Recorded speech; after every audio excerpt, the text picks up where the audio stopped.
Bien, chicos, tengan todos muy buenas tardes. En Historia Universal, en la semana número 9, vamos a hablar pues acerca de la formación y la consolidación del Estado moderno. Pues, estas monarquías modernas, más o menos, ¿en qué año surgen o en qué siglo surgen? Más o menos, pues hablamos del siglo XVI. A estas también se las denomina pues monarquías autoritarias o monarquías nacionales, ¿ya? Y se van a caracterizar por concentrar pues la soberanía en la figura del rey, iniciando así pues la centralización del poder. Aquí pues la autoridad de la nobleza feudal, de la iglesia, van a quedar pues relegadas a un segundo plano. Y este sistema político va a permitir pues el surgimiento de los primeros estados modernos en Europa, a la cual pues llamamos los estados-nación. ¿De acuerdo? Muy bien. Entonces, eh, y claramente y curiosamente, pues la primera monarquía moderna que va a surgir en la Europa de ese tiempo es justamente España, allá por el siglo XVI, ¿no? Y España va a alcanzar pues su máximo apogeo bajo el gobierno de la dinastía de los Habsburgo. En este caso hablamos de Carlos I y Felipe II. Pero ¿cómo esto empezó a darse? ¿Cómo empezó a formarse los primeros estados modernos? Bueno, hay que tomar en cuenta de que terminando pues el feudalismo, jóvenes, la burguesía busca una alianza con las monarquías para justamente acabar definitivamente con la nobleza feudal, que aún todavía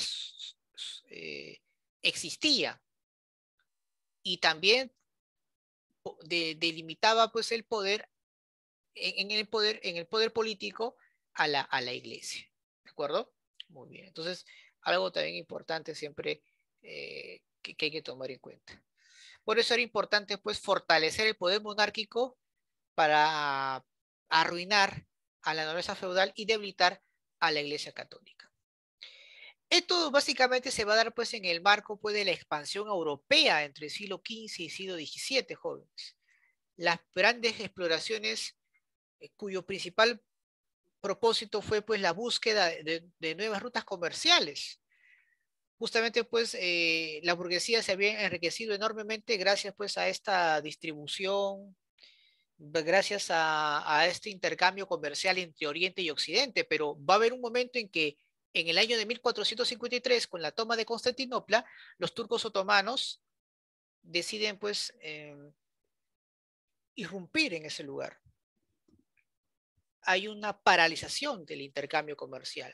Ante la desesperación, la burguesía busca pues nuevas rutas comerciales, por eso que va a fomentar pues los inventos, los nuevos conocimientos, etcétera, con el único propósito de buscar pues nuevas rutas que puedan sustituir pues a esa ruta que ya había sido tomada por los turcos otomanos. Entonces nace pues la era de los descubrimientos, de los grandes inventos. La geografía, la cartografía empiezan a tener un papel cada vez mayor. Y van a ser dos países que van a iniciar esta aventura. Una de ellas es Portugal y la otra es España. ¿Por qué estos países? ¿Por qué no Inglaterra? ¿Por qué no Francia? Etcétera. Porque estos países justamente habían terminado una guerra en la cual permitió integrarse en su unidad política. ¿Una guerra contra quiénes? Contra los musulmanes. Recuerden que la península ibérica estuvo sometida por los musulmanes por más de 700 años. Y esto pues justamente permitió para que estos reinos se conviertan en estados sólidos a través de una unidad política. Por ejemplo, antes de que se hiciera España, habían reinos, Castilla, León, Aragón. Justamente la unión entre el reino de Castilla y el reino de Aragón permitieron pues el fortalecimiento de una monarquía sólida.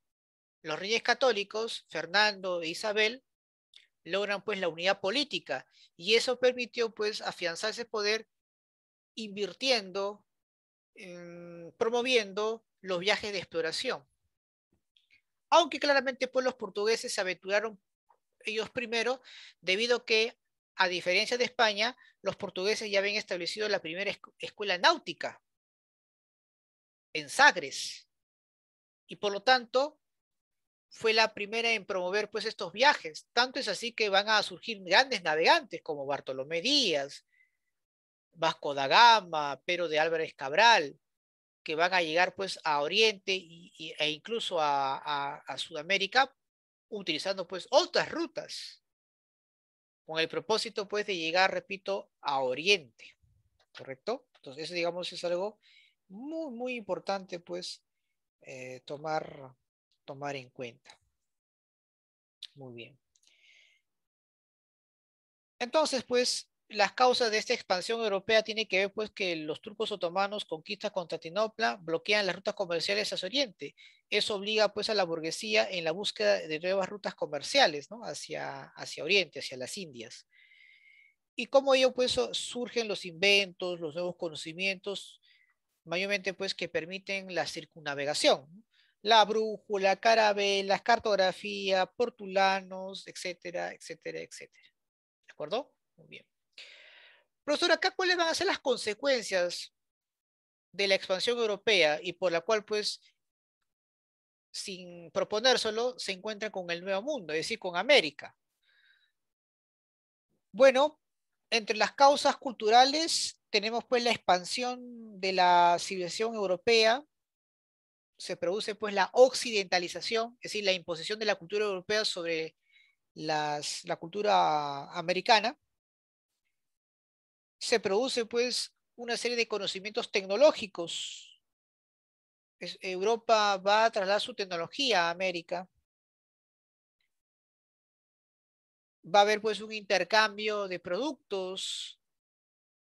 Por ejemplo, los españoles, los europeos logran traer de América y la llegan a conocer, obviamente, el cacao, por el cual pues es la materia prima más importante para la elaboración del chocolate.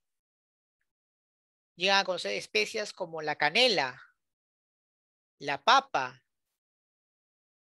Por otra parte, los americanos logran conocer pues animales que en ese momento en América no existían, como el caballo europeo,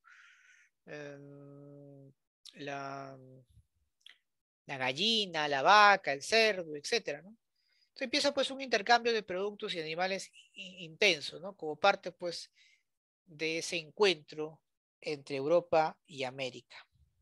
Pero también van a haber consecuencias sociales. Aquí pues se consolida pues la burguesía comercial, que van a ser los principales promotores de estos viajes y por el cual pues se van a enriquecer enormemente con la explotación de los metales preciosos que van a ser explotados en América. También pues se produce el mestizaje como parte pues de este encuentro entre Europa y América. Se produce pues repito el mestizaje con los pueblos aborígenes y los europeos. Una consecuencia también dramática que vamos a ver aquí es la crisis demográfica, es decir, un descenso de la población básicamente por las epidemias, donde los europeos contagian a la población aborigen, guerras, porque obviamente este encuentro no va a ser armonioso, ¿no? Va a haber encuentros, van a haber pues conflictos y eso provoca pues guerras, masacres, trabajos forzosos para obligarlos a que extraigan los metales preciosos en beneficio pues de la corona española, por ejemplo. Consecuencia política, bueno, la formación pues de los primeros imperios coloniales del siglo XVI, como el caso de Portugal y España, y también se da pues inicio a nuevos conflictos políticos entre estas potencias colonizadoras. Por ejemplo, casi España y Portugal se van a una guerra, justamente por el control de Sudamérica. Tuvo que intervenir la iglesia justamente para evitar pues que se enfrenten entre ellas. En el ámbito económico, diríamos como consecuencia o como consecuencia principal es esta ruta, este tráfico comercial a través del Atlántico, mayormente pues en la extracción de metales preciosos y en la importación de esclavos. Y como parte pues de este tráfico comercial, empieza pues a surgir el mercantilismo. Y por otra parte, los grandes monopolios comerciales, como es el caso de España sobre sus colonias, por ejemplo. Digamos, son estos las consecuencias pues más notorias, ¿no? Con respecto pues eh, a la expansión europea. ¿De acuerdo? Muy bien. Vamos hoy a hablar sobre los imperios coloniales del siglo XVI y siglo XVII, ¿no? Principalmente pues Portugal y España. Portugal pues va a ser la pionera en dedicarse a la expedición gracias a que ellos o el gobierno de Portugal instaura pues la Escuela Náutica de Sagres, gracias al aporte pues del monarca Enrique, y en honor a él pues lo llamaron Enrique el Navegante. Y que esta fue pues sin duda la base de los descubrimientos geográficos que Portugal va a realizar para llegar pues hacia las Indias. ¿Qué colonias conquistó, profesor, Portugal? Bueno, en América, las costas del Brasil. En Asia, Armuz, Cailán, Calicut, Macao, la parte oriental, ¿no? O sea, estamos hablando pues en el extremo oriente. Tenemos pues Senegal, Congo, en África. Pero España no se queda atrás. Luego de terminar pues las guerras de reconquista contra los musulmanes, los reyes católicos, luego de una vez fortalecido su unidad política, deciden pues apoyar el proyecto de Cristóbal Colón.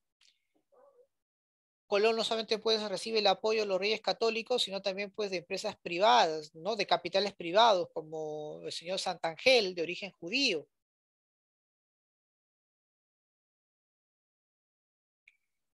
Entonces, España, en su crecimiento y hegemonía política en la región, va a apostar por el proyecto de Cristóbal Colón y, sin duda, pues va a ser muy beneficioso, ya que Colón, sin proponérselo, descubre un nuevo continente pues lleno de riquezas, que le va a permitir pues a España afianzar su poder cada vez más. Pero un poder basado, repito, en el mercantilismo, nada más, ¿no? El mercantilismo es una doctrina por el cual se asume de que una nación es próspera en la medida pues que explota los recursos naturales o los metales preciosos, pero que lamentablemente pues en la práctica eso no es suficiente. Hay que transformar esos recursos. Y es algo que sí lograron entender los ingleses y holandeses años después. Entre sus principales colonias tenemos en América, pues, todo lo que era el Virreinato de Nueva España, el Perú, Florida, en África, Cabo Verde, Túnez, y en Asia, Filipinas. Por ejemplo, aquí vamos a ver acá un mapa, más o menos para que vean, pues, ¿no? Y observen los principales colonias de Portugal, por ejemplo.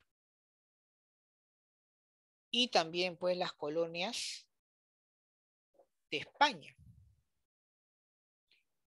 Sin lugar a duda, pues España tuvo mayor beneficio y ventaja, porque no solo tenía más territorios conquistados, sino que dentro de esos territorios eran muy ricos en metales preciosos, como es el virreinato de Nueva España, o también llamado México hoy en día, y el virreinato del Perú. Ahí justamente lo estamos viendo. ¿De acuerdo?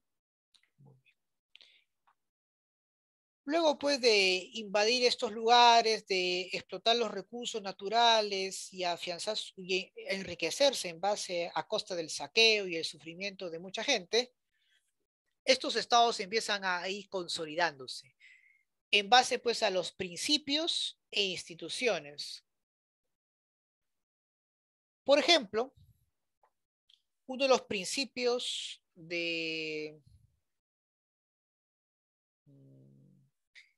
de los estados modernos tiene que ver pues con el realismo, por ejemplo. Muchos dirán, profesor, ¿y qué es el realismo? ¿En qué consiste? ¿Cuál es la...? Bueno, aquí lo que va a ocurrir es lo siguiente. Si bien cierto, los monarcas van a permitir que la iglesia sea, digamos, una institución que los ayude a, más que a legitimar su poder, a darle esa apariencia, pues, de que el rey es un ser también divino y que está ahí justamente por la providencia, ¿no? Y para ello, pues, necesita una iglesia que se ajuste, obviamente, a esa postura, ¿verdad?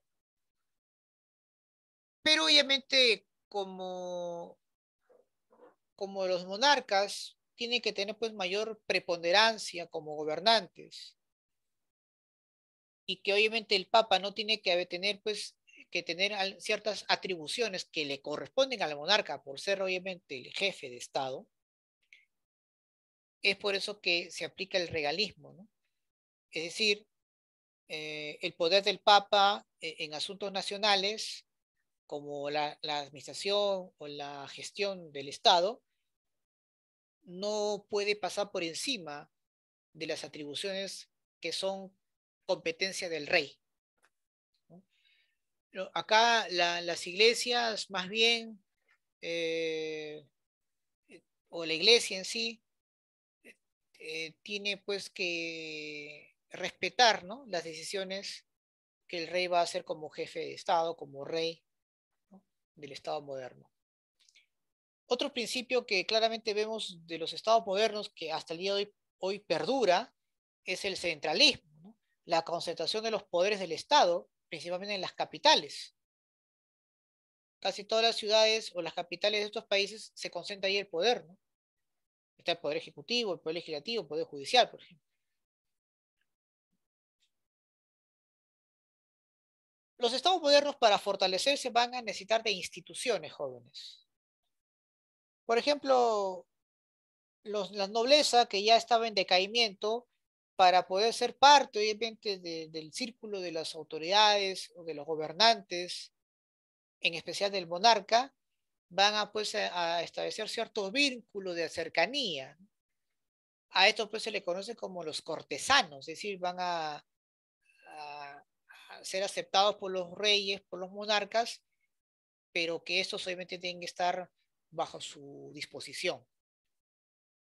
El monarca pues impone su voluntad sobre la nobleza feudal. Otra característica importante de estos estados modernos es pues el surgimiento de una burocracia que permita pues administrar estos imperios coloniales. Funcionarios públicos que obviamente van a hacer servicio de la corona española o de otra monarquía que está en formación. Y bueno, para evitar pues las guerras constantes entre países e incluso para evitar pues algún tipo de desequilibrio geopolítico, surge la diplomacia, ¿no? Las embajadas, funcionarios diplomáticos que van a tratar pues de llevarse bien, ¿no?, en un territorio determinado, pero siempre evitando pues las alianzas entre estados para evitar pues justamente ese desequilibrio geopolítico que tanto temen los países europeos. Por ejemplo, cuando los españoles iban a solicitar pues que sea un príncipe francés que gobierne España, muchos países como Inglaterra, Portugal y otros estaban preocupados de que exista una fusión entre España y Portugal, perdón, entre España y Francia, ¿no? Eso pues lo que provocaría pues era un desequilibrio geopolítico en la región y se buscó evitar pues ese tipo de alianzas, por ejemplo. Otra característica importante de los estados modernos es que se va a tener ejércitos permanentes, jóvenes, en la cual pues van a ser mantenidos, por así decirlo, o van a ser, van a sustentar, o sea, va a haber un gasto para mantener el ejército a través de los tributos, de los pagos, de los impuestos que el Estado obviamente eh, impone a la población. Ahora muchos dirán, profesor, ¿y qué hay diferencia entre los ejércitos de las monarquías absolutistas o estados modernos a los ejércitos que anteriormente existían en Europa. Bueno, por ejemplo, los ejércitos en tiempo del feudalismo eran eventuales, solamente se reunían pues, en campañas militares. Pero no había un ejército permanente, jóvenes. Y además, estos ejércitos tienen dos características esenciales. ¿Cuáles son, profesor? Para empezar, los ejércitos solo servían o obedecían al rey a través pues, de sus superiores. ¿Correcto?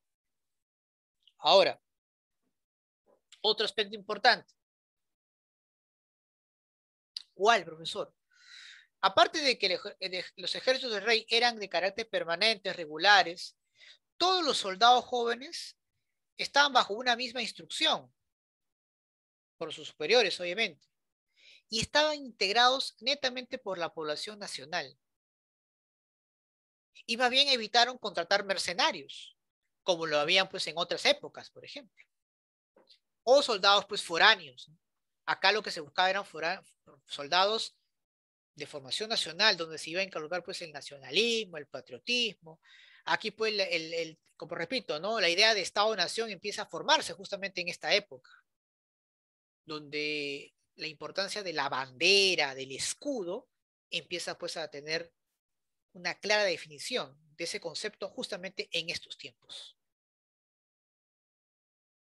Y bueno, para fortalecer su aparato burocrático y ser funcional, claro, van a existir sistemas de tributación para que el Estado pueda nutrirse de ellas, ¿no? Nacen pues las finanzas públicas, eh, nacen pues en este caso eh, instrumentos que permitan pues cobrar a, a la población, a los ciudadanos, ¿no? Como el caso pues, de la alcabala, el almofarifazgo, etcétera, etcétera, ¿no? Que eso obviamente les va a permitir pues obviamente afianzar su poder económico, ¿no? Entonces, interesante, ¿no? Ver cada una de ellas. Ahora, profesor, la monarquía española. Bueno, la monarquía española hay que recordar pues que tiene como máximo apogeo durante los reinados de Carlos I y Felipe II. Ahí pues bajo la dinastía de los Habsburgo, que fue sin duda pues la época dorada pues del virreinato del Perú, por ejemplo. Carlos V, que es a su vez Carlos I, va a tener que hacer frente a las luchas de los protestantes. Al final pues no tiene otra opción que tolerar pues esta religión en los territorios germanos que él controlaba. Y Felipe II pues es quien consolida pues el dominio sobre Hispanoamérica.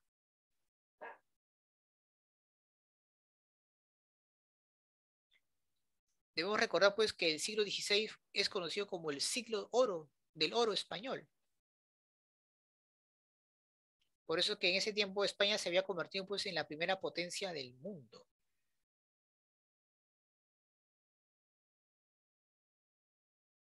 Pero que obviamente no lo supo aprovechar con todas las riquezas que estaban extrayendo de América. Pero sin duda pues la, la monarquía más absolutista que vamos a conocer es la de Francia. Por eso que cuando llega la Ilustración a acabar con el despotismo, para acabar contra el antiguo régimen, en Francia pues va a ser mucho más doloroso. Tanto así pues que se produce pues la Revolución Francesa, ¿verdad? Que todo el mundo conoce. En ese tiempo pues el rey era absoluto su poder. El rey Sol, Luis XVI, en la cual pues centralizaba todo el poder en su persona. Es más, él tenía una frase muy conocida y él decía, el Estado soy yo. Colbert, por su parte, importante economista francés, inspector general pues, de la Hacienda, aplica pues, el mercantilismo, ¿no? Que ya justamente le mencioné en qué consiste en su momento. Ahí está, ¿no? Las grandes monarquías y estados absolutistas. Muy bien. ¿Alguna pregunta, chicos, hasta aquí sobre el tema de hoy? ¿Alguna inquietud, duda?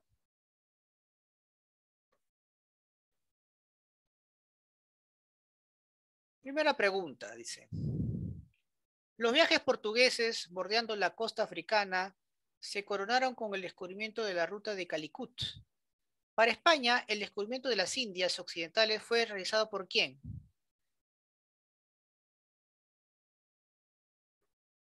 Cristóbal Colón. Cristóbal Colón, ¿no? Así es, muy bien, Cristóbal Colón, correcto.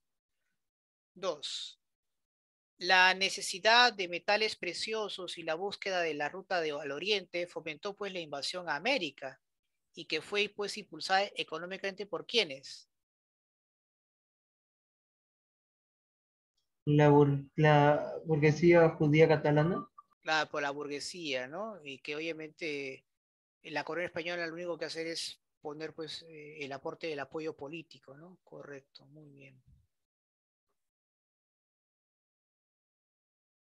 En el siglo XV y XVI se produjo pues la expansión hacia África, Asia y América.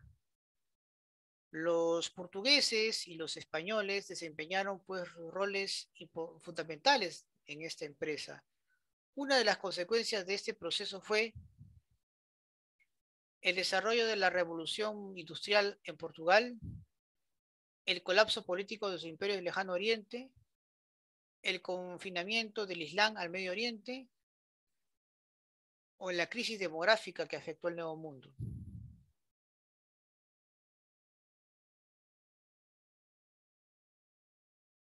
¿Qué consecuencias trajeron esas expansiones, principalmente? Mayormente fueron consecuencias La crisis sociales. demográfica que afectó el nuevo mundo. Claro, consecuencias sociales, ¿no? Así es. Las epidemias, las masacres, los trabajos forzosos, etcétera, ¿no? Según esta imagen, se puede evidenciar la ideología del invasor español.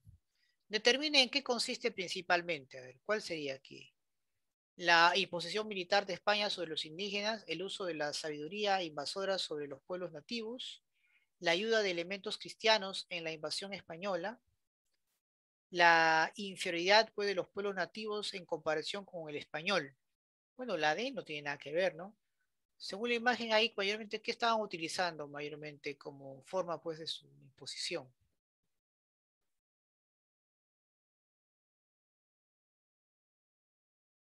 El uso de la sabiduría. La ideología. Ideología. ¿Qué herramienta utilizaban? El cristianismo, ¿sí o no? Entonces, la ayuda pues, de elementos cristianos en la invasión española, ¿no? Claro, él sirvió solamente de justificación, ¿no? De pretexto, evangelizar a los nativos. Pero el propósito era tomar sus riquezas, extraer el oro y la plata, ¿no? Indique los enunciados correctos con respecto a los viajes de portugueses y españoles en el contexto de la invasión a América. Vasco da Gama llega a Calicut, la India. La primera isla descubierta por Colón fue bautizada como la Española.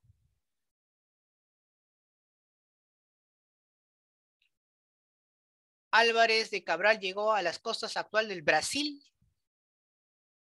La capitulación de Santa Fe fue la firmada por la reina Isabel de Castilla y Colón.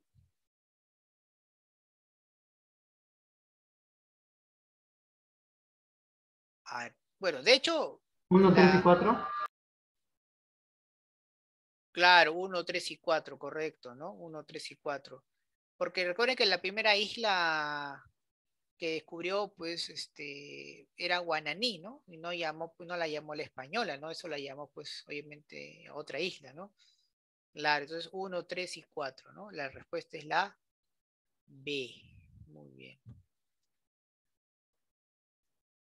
El establecimiento de la Santa Inquisición en España fue obra de los reyes católicos, quienes buscaron, ¿cuál fue el propósito de implantar la Santa Inquisición? ¿Centralizar el poder y fuente de financiamiento? No. ¿Combatir la hechicería en las colonias? Tampoco, ¿no? Consolidar el poder de la iglesia.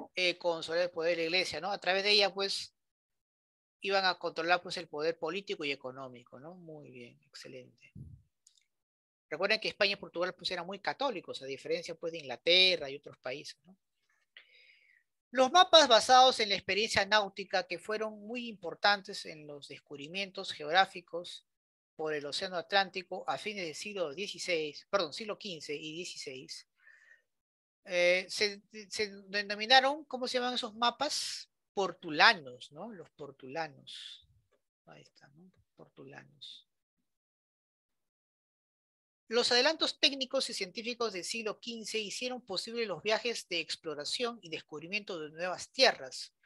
Una consecuencia principal de ello fue,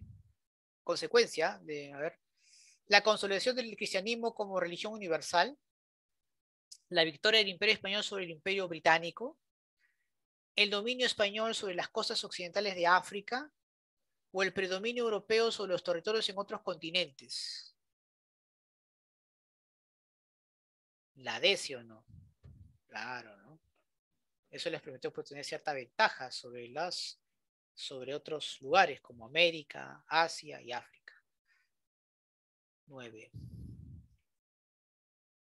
Los grandes estados absolutistas de Europa de los siglos XVI, XVII y XVIII se caracterizan políticamente. A ver, ¿cuál es su característica esencial de los estados absolutistas?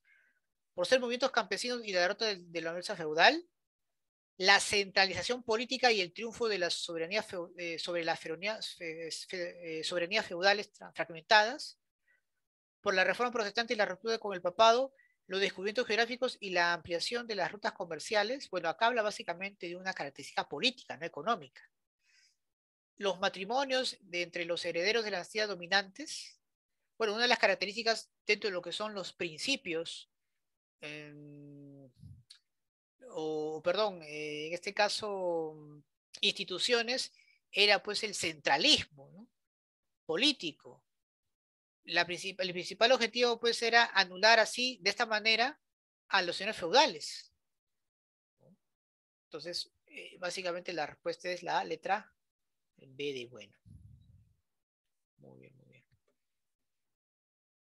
Uno de los factores que influyó en los descubrimientos geográficos a lo largo de las costas occidentales de África fue la conquista de Jerusalén por parte de los cruzados, la suspensión del comercio entre Oriente y Occidente, la necesidad de esclavos a los africanos. Bueno, recuerden que lo que los impulsa a buscar nuevas rutas comerciales, en el caso de Portugal que busca pues las costas de África hacia Oriente, ¿cuál fue la razón principal por la cual se descubrió las costas de África y también América?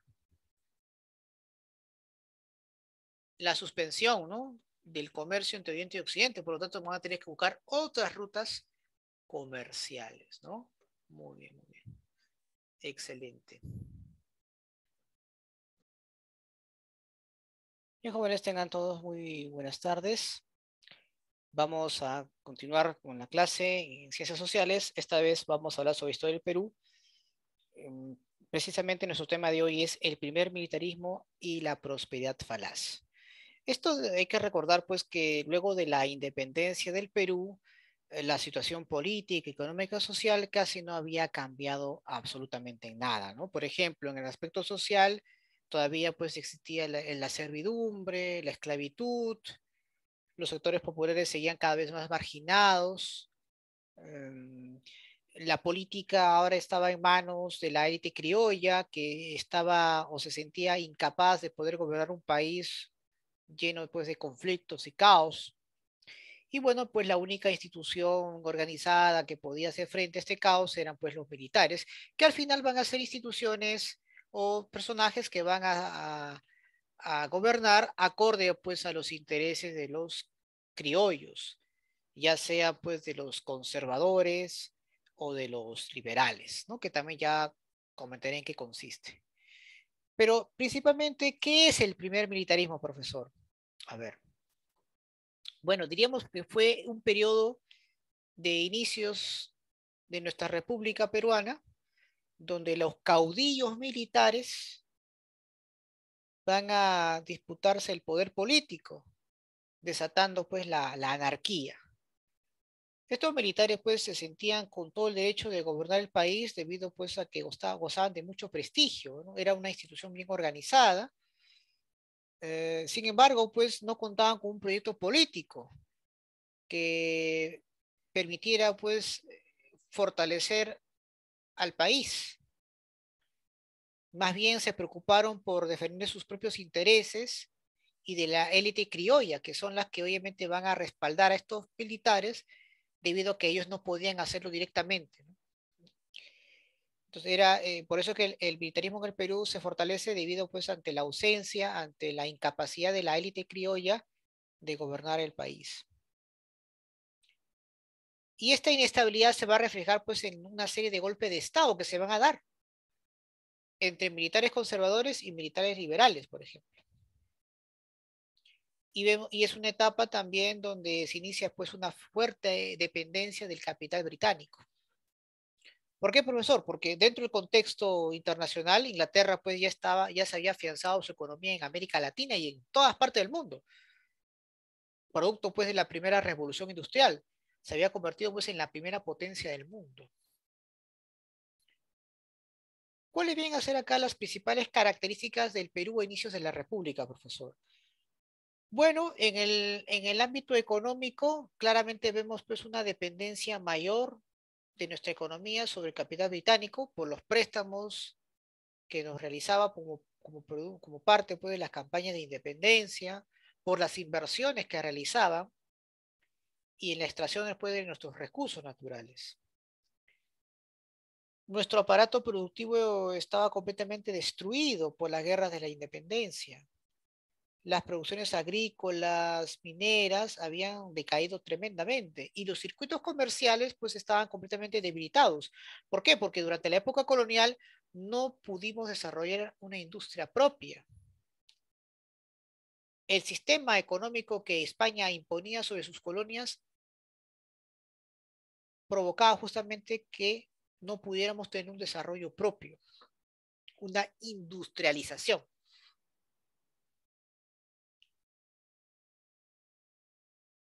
Y por otra parte, pues teníamos una élite criolla que no era pues empresarial, que no tenía una visión industrial, más bien se dedicó pues a vender materias primas sin grandes esfuerzos, se convirtió pues en una élite criolla rentista, solamente se conformaba con vender materias primas. Y la única manera pues en la cual el Estado peruano pudo mantenerse fue a través del tributo indígena, en los pagos de aduanas. Y eso obviamente perjudicó enormemente pues a los campesinos que tenían que pagar pues fuertes cantidades de tributo para mantener al Estado.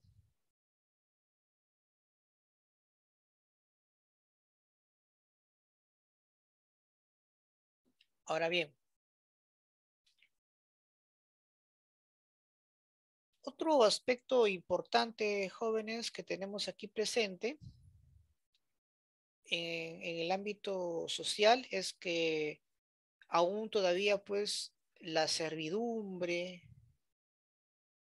la esclavitud era constante, no había terminado.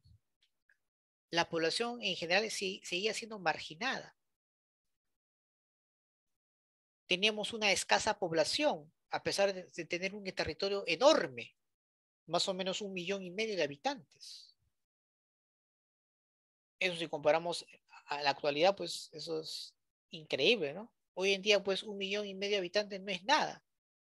El distrito de San Juan de Urigancho tiene más habitantes que el Perú del siglo XIX. Como parte pues, de esta crisis social, económica, surge el bandolerismo, el pillaje, el saqueo, la delincuencia va a cambiar en esos tiempos. En el ámbito ideológico teníamos pues dos posturas, ¿no? Por un lado tenemos a los conservadores, mayormente encarnados en los hacendados, comunales, aristócratas, que añoraban el retorno del virreinato del Perú. Ellos, por ejemplo, querían que el poder ejecutivo tenga una mayor presencia. Es decir, ellos planteaban que el ejecutivo debe tener, pues, debe ser fuerte, para poner su autoridad y así superar pues la anarquía. Por otro lado, los liberales, más bien, que en su mayoría pues eran comerciantes, inspirados pues en las ideas liberales de Europa, como la Ilustración, más bien buscaban que las atribuciones del Congreso sean mayores. Ellos planteaban pues que el Ejecutivo tiene que ser débil para evitar pues el despotismo político. Es decir, ya de inicio de la República habían esas luchas por el poder, ¿no? ¿Quién tiene que tener más presencia, el poder ejecutivo o el poder congresal, ¿no? Porque en realidad aquí las pugnas que se han dado y que se siguen dando hasta el día de hoy, jóvenes, tienen que ver obviamente con las élites. Hay una pugna interna entre las élites que utilizan obviamente como entrada o como palestra a los políticos para lograr pues sus propios propósitos. Así de simple. Ese es el asunto. Hablando de política, justamente pues hay una pugna, ¿no? Una pugna entre civiles, perdón, entre militares conservadores y militares liberales que van a defender pues los intereses justamente de la élite criolla. Otro aspecto importante en el ámbito político es que nuestras fronteras van a estar delimitadas gracias a dos importantes principios. Una de ellas es el uti possidetis. Eso quiere decir pues que los nuevos países que debían seguir manteniendo, o sea, los nuevos países que estaban obviamente, bueno, los nuevos países que debían pues seguir manteniendo los mismos límites, ya sean de virreinatos o audiencias coloniales que existían hasta 1810. Pasando de 1810, obviamente, este principio ya no era aplicado. Ahora, muchos dirán, profesor, ¿y por qué a partir de 1810? Porque justamente fueron las fechas de las primeras guerras de independencia en toda América Latina, básicamente por eso. Gracias a este principio, por ejemplo, obtuvimos la provincia de Maynas, que hoy es Loreto. El otro principio que también logramos delimitar nuestras fronteras con los demás países era la libre determinación de los pueblos. Aquí, pues, los nuevos países debían consultar a la población a través de una consulta y respetar justamente sus decisiones, si querían pertenecer a un país o a otro. Con este principio logramos obtener la provincia de Jaén, por ejemplo. Y bueno, la esencia pues del primer militarismo, o una de las características es sin duda pues el caudillismo. El personaje que va a través de la imposición, a través del autoritarismo, el que va a hacer los cambios necesarios. ¿Cuáles fueron los primeros gobiernos del primer militarismo, profesor? Bueno, tenemos al gobierno de José de la Mar, por ejemplo. Hay que recordar pues que su gobierno fue de tendencia liberal, tanto así que incluso él promulga la Constitución de 1828 que va a favorecer a los intereses de la élite liberal criolla. En su gobierno pues se produce la rebelión de Iquicha en Ayacucho. Los campesinos pues están molestos con la contribución personal o con el tributo indígena que el gobierno había impuesto. Y en vez de dialogar con la gente, lo que hace el gobierno de la Mar es aniquilarlos, ¿no?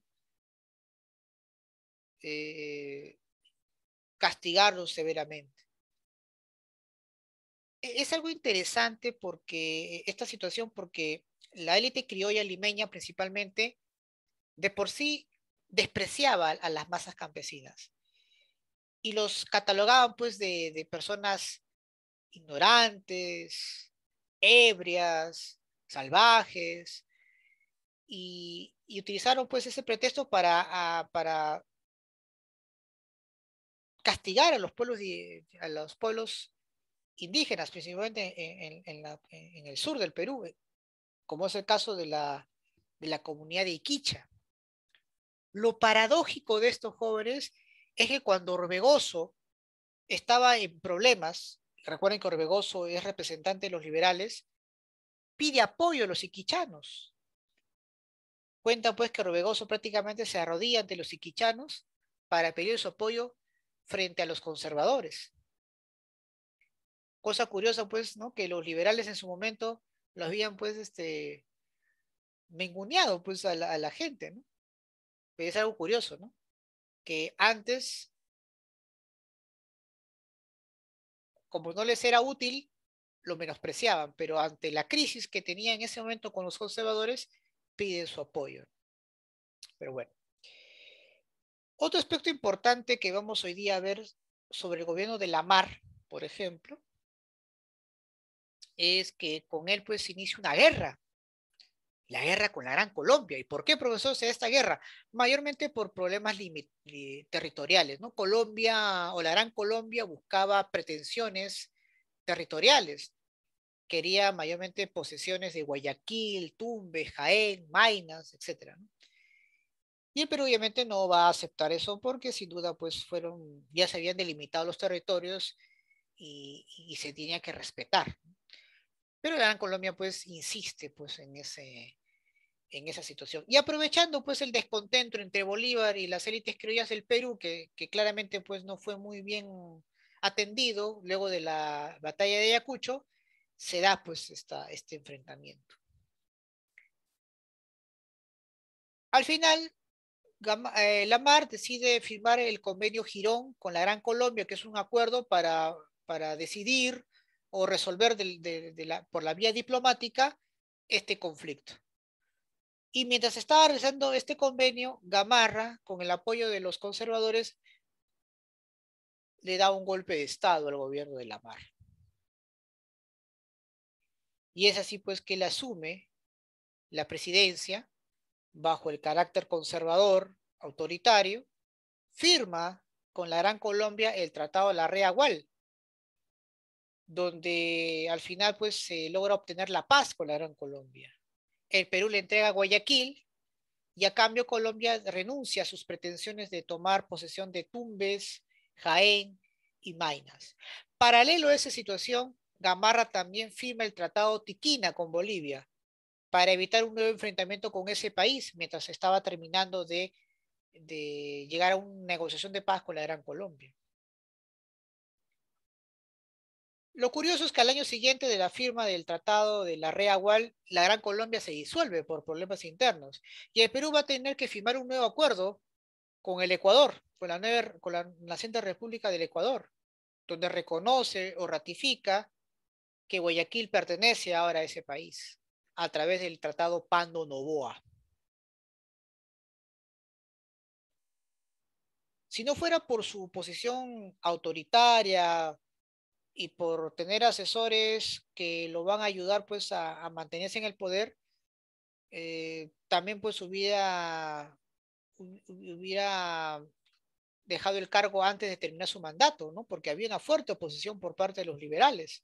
Por ejemplo, Francisco González Vigil, un opositor liberal, realiza pues un discurso importante en el Parlamento donde acusa a Gamarra pues de autoritario y de que ha atentado contra la Constitución liberal de 1828. Él lanza pues la famosa frase: yo debo acusar, yo acuso. Tras el término de su gobierno, asume Luis José Orbegoso, o José Luis Orbegoso, entre 1833 y 1835. Claramente, pues él es de tendencia liberal, promulga una nueva constitución, la de 1834, donde obviamente fue aprobada por la mayoría de los liberales para su beneficio, para el beneficio de ellos, para el beneficio de ese grupo, de esa facción. Agustín Gamarra y Pedro Bermúdez, con el apoyo de los conservadores, deciden derrocar a Orbegoso y se desata pues una guerra civil tremenda. Ahora, previo a un enfrentamiento, las tropas de golpistas de Orbegoso, en vez de destituir perdón, las tropas golpistas de Bermúdez, en vez pues de atentar o atacar al gobierno de Orbegoso, lo que hacen es hacer un acuerdo. A esto pues se le conoce como el abrazo de Maquinguayo. El fracaso, es decir, el proyecto golpista de Gamarra fracasa, no tiene éxito. Pero Gamarra no es el único que va a estar contra Orbegoso. Santiago Salaverry se autoproclama presidente del Perú a los 29 años de edad. Va a haber un golpe de Estado a Orbegoso. Hay que recordar que Salaverry puede ser considerado como el presidente más joven del Perú. Su gobierno era pues claramente de carácter conservador. Y para conseguir pues el apoyo de los hacendados, de los gamonales, que eran pues conservadores, reactiva el tráfico de esclavos. Orbegoso no tiene otra opción que recibir apoyo internacional. Solicita pues que las tropas bolivianas dirigidas por Santa Cruz ingresen al Perú y puedan obviamente detener el intento golpista de Salaverry. Pese a que Gamarra se une con Salaverry, no van a tener pues resultados positivos. Por ejemplo, en la batalla de Nacocha, Gamarra es derrotado por las tropas bolivianas peruanas. Va a tener que huir a Chile. Y Salaverry va a ser derrotado y ejecutado en la batalla de Socabaya.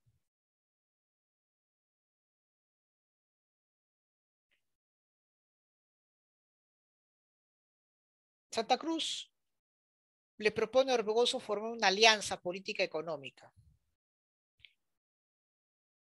que iba a favorecer pues a los liberales bolivianos y liberales peruanos. Hablamos pues de la Confederación Peruana Boliviana, que era pues un proyecto político económico que iba a promover o favorecer a los sectores liberales peruanos y bolivianos, en la cual pues buscaba tener un predominio económico en el Pacífico Sur, con el permiso obviamente de Inglaterra. La Confederación Peruana Boliviana nace, jóvenes, con la reunión en el Congreso de Tacna, donde Santa Cruz pues iba a ser declarado protector de la Confederación por 10 años. Y ahí decretan los puertos libres para el comercio con Europa. Eso obviamente va a perjudicar los intereses económicos de Valparaíso y de Buenos Aires. Por eso que tanto Chile como la Argentina va a ir en contra de la Confederación. Pero también los conservadores peruanos, que se sentían pues marginados de este beneficio económico. Porque claramente los que más se beneficiaban eran los liberales y también pues los comerciantes del sur peruano y Bolivia. Por eso que los conservadores peruanos, Chile y la Argentina van a ir contra la Confederación. Aquí vemos a 3 estados, ¿no? El estado norperuano, el estado surperuano y el estado boliviano.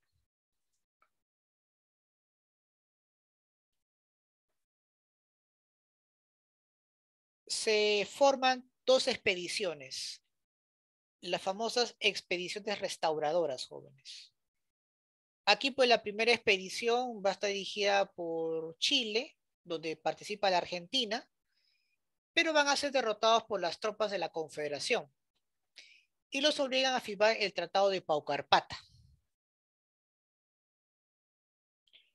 Pero Chile insiste nuevamente porque seguía siendo perjudicado enormemente con la alianza entre Perú y Bolivia, y esta vez va a contar con el apoyo de los conservadores peruanos, y se da pues una segunda expedición, esta vez a cargo de Manuel Bulnes, donde las tropas chilenas, con el apoyo de los conservadores peruanos, en especialmente de Gamarra, derrotan a la Confederación y se disuelve con la firma pues del Tratado de Yungay.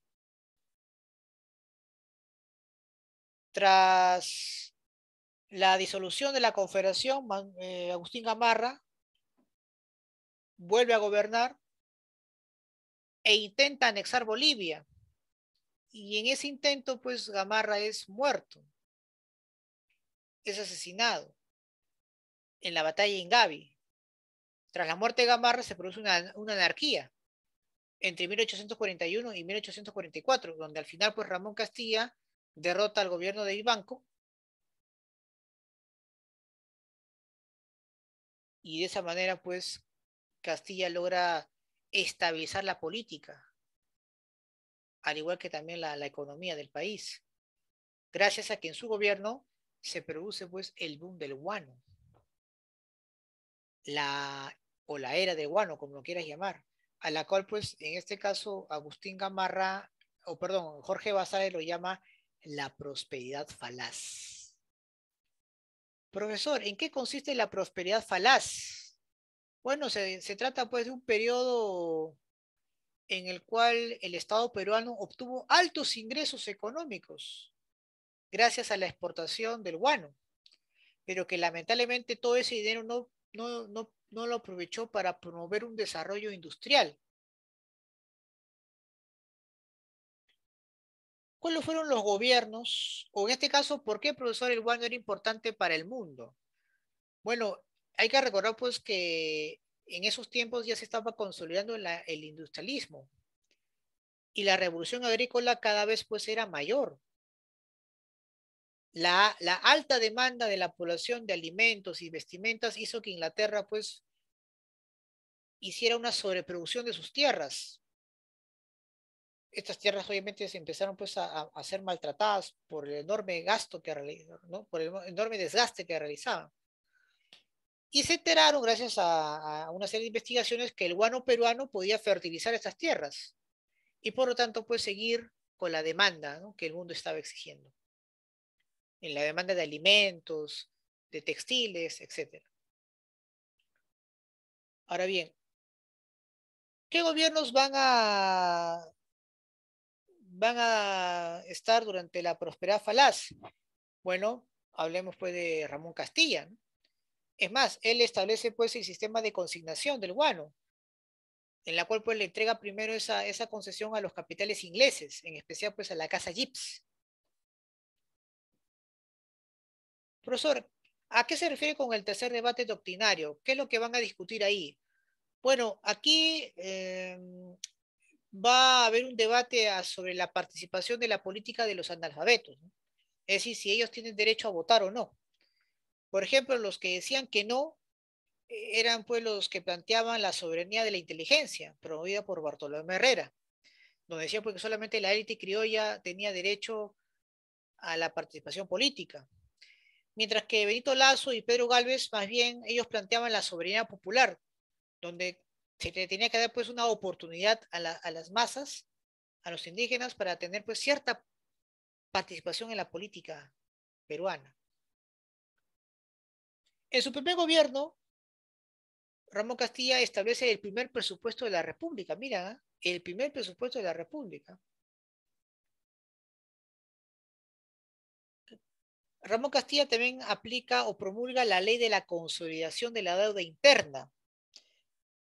El propósito de Castilla, principalmente con la consolidación, era darles capital, darles dinero a las élites criollas para que ellos puedan, con ese dinero, poder eh, invertir en la explotación del guano. Porque la élite criolla en ese momento no tenía la suficiente capacidad logística para poder realmente realizar este negocio. Y tampoco tenían el capital para hacerlo. Castilla pensó pues de que al pagar la deuda interna a aquellos que habían apostado o aportado por la guerra de independencia, podían ellos ayudar pues a que esta élite criolla pueda pues, realizar una inversión, ¿no?, en la extracción y la venta del guano. Promulga la ley de la migración china para que los chinos puedan obviamente trabajar en las haciendas costeñas y en la extracción del guano. Ellos vivían pues en condiciones pues de semi-esclavitud, jóvenes. Y entre sus grandes obras de Ramón Castilla era pues la construcción del ferrocarril Lima-Callao, el primer ferrocarril de Sudamérica, imagínate. Tras el término de su gobierno, asume el mandato Rufino Echenique. Una de las cosas que vamos a recordar bastante de él es el famoso tratado Herrera da Ponte Ribeiro con el Brasil, en la cual pues el Perú le cede enorme cantidad de territorio a ese país. Muchos dirán, profesor, ¿y por qué? Bueno, Echenique tenía pues la convicción de que la mejor forma pues de acrecentar el comercio eh, en el mercado peruano era pues a través de Europa, pero la única manera para que eso pueda darse era pues a través del Océano Atlántico. Pero hay que recordar pues de que el Perú pues no limita con el Océano Atlántico, ¿no? Para ello pues tenía que cruzar el río Amazonas y poder hacer la travesía y poder hacer la comercialización. El Brasil pues estaba de acuerdo, pero a cambio pues una concesión territorial, ¿no? Y el Perú pues acepta lamentablemente. Echenique promulga pues la migración europea, ¿no? En la cual pues busca promover la llegada de alemanes, austriacos, irlandeses, etcétera, donde buscaba pues promover el comercio, el desarrollo económico, que claramente pues tenía un enfoque racista, ¿no? Porque ellos consideraban pues que los europeos eran trabajadores y que ellos podían pues contribuir pues, ¿no? En una mejor mezcla racial para el interés del país. Y otra cosa que vamos a recordar bastante sobre su gobierno es los escándalos de corrupción en los pagos de la consolidación de la deuda interna, ¿no? Donde claramente pues el Estado peruano pagaba de más. Muchas personas se beneficiaron sin realmente ser aquellos que habían contribuido con la guerra de independencia. Un escándalo total. Ante ese escándalo ya desatado, Castilla no tiene otra opción pues que darle un golpe de Estado, ¿no? Un golpe de Estado en el cual pues con el apoyo de los liberales vence a Echenique en la batalla de La Palma.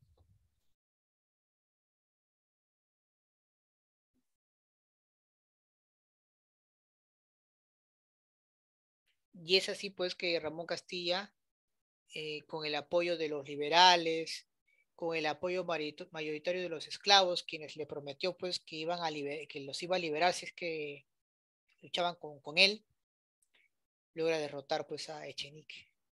Y así pues se queda pues en el segundo gobierno, o realiza un segundo gobierno.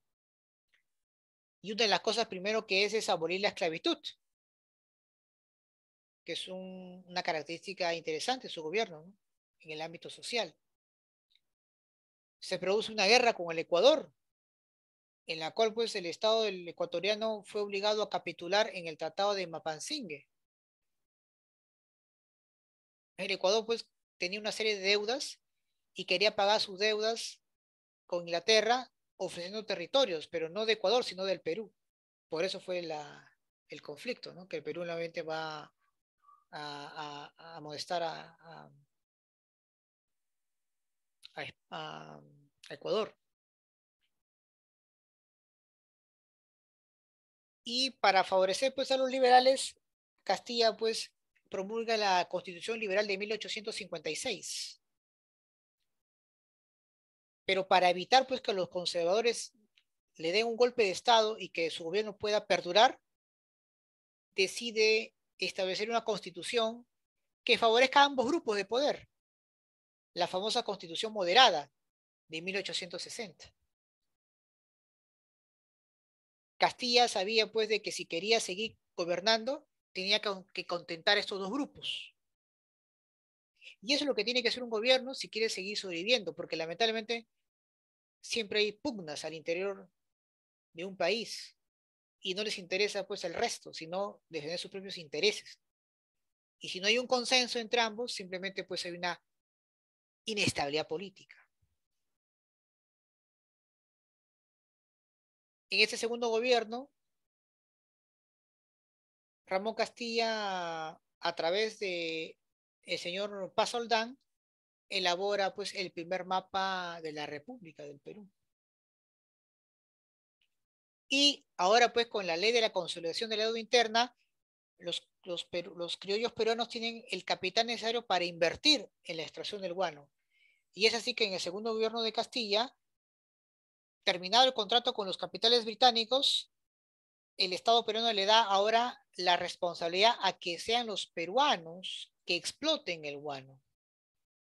Le entrega el negocio del guano a los consignatarios peruanos, como Aspíllaga, Manuel Pardo, entre otros. Se producen las elecciones presidenciales, triunfa pues el señor San Román, pero lamentablemente tras el ser presidente, o tras ser electo presidente, no dura mucho tiempo, muere lamentablemente en pocos meses, y asume la vicepresidencia pues José Antonio Pezet. Pero Pezet ya estaba mayormente en Europa cuando todo eso estaba ocurriendo.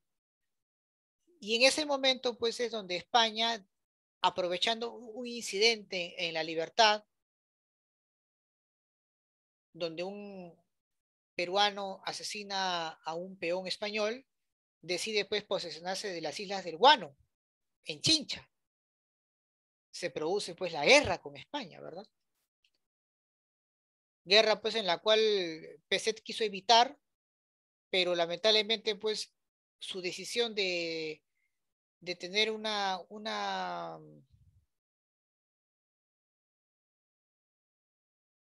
conversación más apacible, eh, a llegar pues a un consenso, no fue tan fructífero porque muchos sectores, eh, tanto de los militares conservadores como también los liberales, no van a estar de acuerdo con esa situación. Sobre todo los liberales, porque prácticamente pues España se estaba apropiando del recurso que los consignatarios peruanos querían y habían luchado por conseguirlo.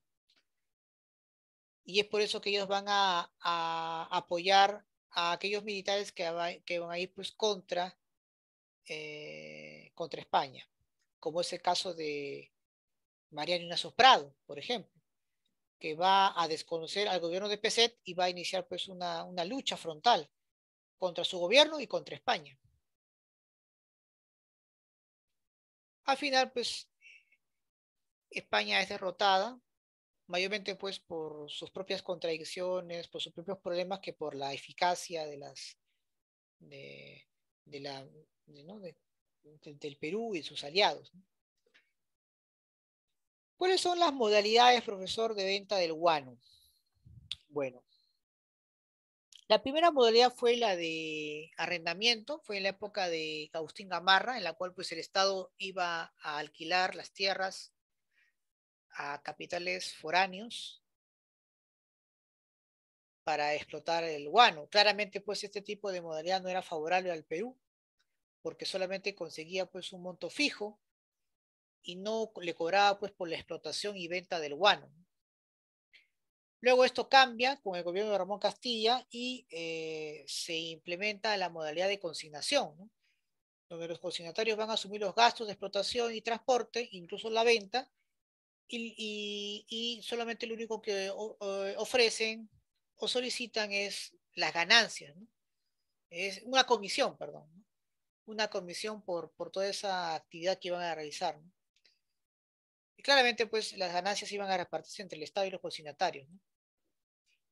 Hay que recordar, pues, que la modalidad de consignación tuvo dos etapas. La primera, bajo el predominio de los capitales británicos, y en la segunda, bajo el control de los capitales peruanos, a través de los consignatarios, los llamados hijos del país, así se les va a bautizar. Luego vamos a ver la modalidad de monopolio, ¿no? Esto se da pues cuando ya la venta del guano había decrecido. José Balta, el entonces presidente de Perú, se había dado cuenta pues de que los consignatarios habían prácticamente controlado al Estado peruano, ya que eran los principales acreedores del gobierno. Y se había dado cuenta de que el poder de los consignatarios había pues superado al poder del Estado peruano. Por lo tanto, pues decide quitarle la venta del guano, es decir, que su poder siga creciendo. Y se la otorga pues a la Casa Dreyfus, a la compañía francesa, donde a través de la venta directa le da pues toda la concesión toda la facultad para que ellos realicen la venta, sean los únicos que realicen pues la venta de guano a Europa. Profesor, ¿en qué se malgastó con todo lo que habíamos obtenido con la venta del guano? Bueno, un 53% jóvenes fue para pagar a la burocracia civil y la burocracia estatal. Es decir, pago a funcionarios públicos, a los altos mandos militares, pagos en armamentos, etc. Un 20% se utilizó para la construcción de vías férreas, sobre todo durante el gobierno de José Balta, en donde mayormente se construyó este tipo de formas de transporte, en la cual pues hubo muchas estafas y actos de corrupción. Un 19% se va a pagar principalmente pues para lo que es el pago de la deuda interna y externa, ¿de acuerdo? Y un 8% pues para eliminar el tributo indígena y para abolir la esclavitud, ¿no? Donde el Estado peruano le pagaba a los hacendados, le pagaba a los amos, que eran dueños de los esclavos, para luego liberarlos, ¿no? El Perú pues manejaba mucho dinero en esa época, pero la despilfarraba, lamentablemente. Muy bien. Aquí pues vemos la guerra con España, ¿no? Justamente lo que se acabo de mencionar, eh, donde, eh, como justamente les comenté, sale elegido pues Eduardo San Román, este muere, asume Peset y durante su Peset pues se inicia el conflicto, ¿no? Para evitar pues mayores problemas decide firmar un tratado, el famoso tratado de Banco Pareja, pero obviamente eso era una especie de entreguismo, ¿no?, de los recursos. Y los consignatarios no estaban dispuestos a ceder, ya que era pues el recurso que ellos habían buscado por mucho tiempo y ya lo tenían en sus manos, pero se les fue arrebatado, ¿no? Aquí recuerden que la causa principal de la guerra con España fue porque España pues principalmente buscaba recuperar, buscaba pues controlar los recursos del guano para formar su propia industria, que una industria en la cual anhelaban, ya que se habían sentido relegados, desplazados por el capital británico y el capital francés principalmente. El pretexto obviamente va a ser pues este incidente, ¿no? Este enfrentamiento entre trabajadores peruanos y españoles, y por la negativa pues del Perú de no reconocer una deuda que tenía pendiente con España luego de la guerra de independencia, ¿no? Aquí pues Mariano Ignacio Prado se desconoce a la autoridad de Peset. Él forma pues la cuádruple alianza entre Ecuador, Bolivia y Chile. Se producen pues importantes enfrentamientos, ¿no? El combate de Aptao en Chile, en venganza del combate adaptado que fue triunfo de la Cuádruple Alianza, los españoles bombardean Valparaíso y luego pues se produce la batalla en en el famoso combate 2 de mayo, en el puerto del Callao, donde al final pues la flota española fracasa y se retira, ¿no? Y ya pues aquí tenemos luego José Balta, que va a impulsar pues una fuerte política ferroviaria, en la cual pues se le va a encargar esa tarea al ingeniero norteamericano Enrique Mays, un hombre muy cuestionado, ¿no?, en la cual pues habían investigaciones sobre él, donde demuestran pues que él realizaba pues muchos actos de corrupción y estafas, ¿no?, a diferentes gobiernos. En su mandato pues de Balta le entrega el monopolio del guano a través del contrato Dreyfus, ¿no?, de capital judío francés. Obviamente pues el objetivo era ampliar la venta y obtener pues adelantos de dinero para solucionar el déficit fiscal, pero también para quitarles pues ese poder a los consignatarios. Por eso es que Pardo, el líder de los consignatarios nacionales, para obviamente recuperar el poder del guano, deciden pues formar un partido político para, al ser gobierno, ellos mismos tener el, el recurso del guano, ¿no? Por eso que los ex consignatarios peruanos forman el Partido Civil, para obviamente, repito, tomar el control del recurso del guano.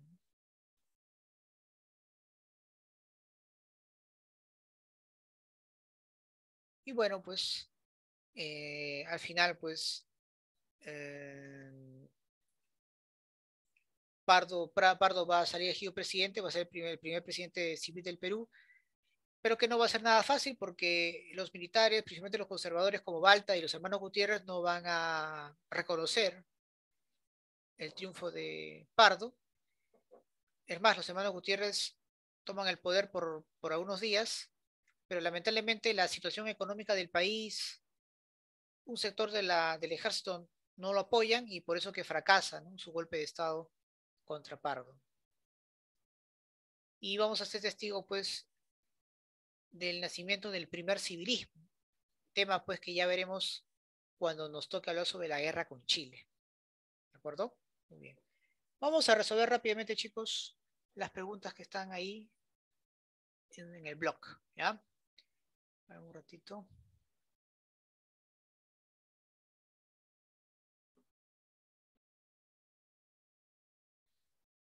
La guerra de la independencia destruyó las principales actividades productivas al terminar la guerra en el Perú y se inicia pues el primer militarismo, en el cual pues se mantendrá el régimen político, el territorio colonial, la estructura fiscal o el periodo jesuita. ¿Cuál es lo que se va a mantener mayormente? Aquí claramente está hablando pues en temas económicos, ¿no? Obviamente la estructura fiscal, ¿no? Es decir, eh, el pago de aduanas, el tributo indígena nuevamente. Bien.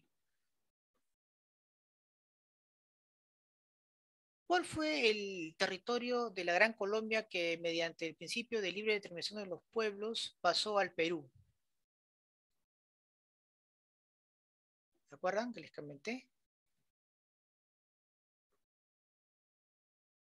Jaén, ¿verdad? Jaén.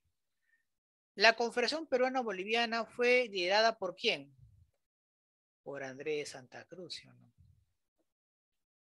Muy bien. Fueron diversos los mecanismos de venta del guano de la isla. Durante la prosperidad falaz, la explotación del guano bajo el sistema de arriendo o alquiler se inició durante ¿qué gobierno? ¿Qué gobierno les mencioné que fue?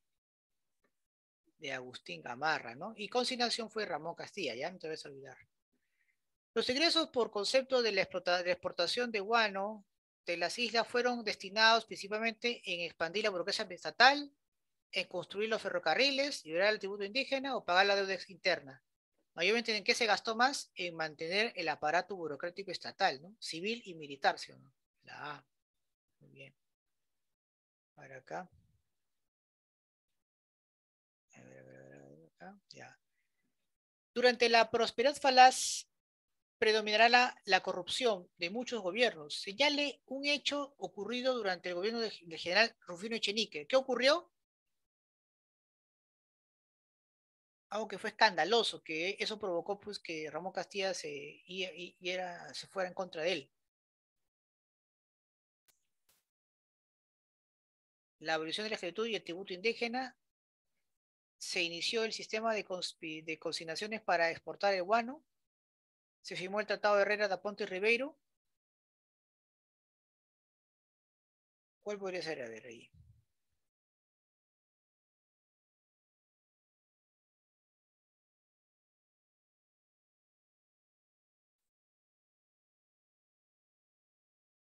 A ver, la abolición de la esclavitud y tributo indígena fue Ramón Castilla.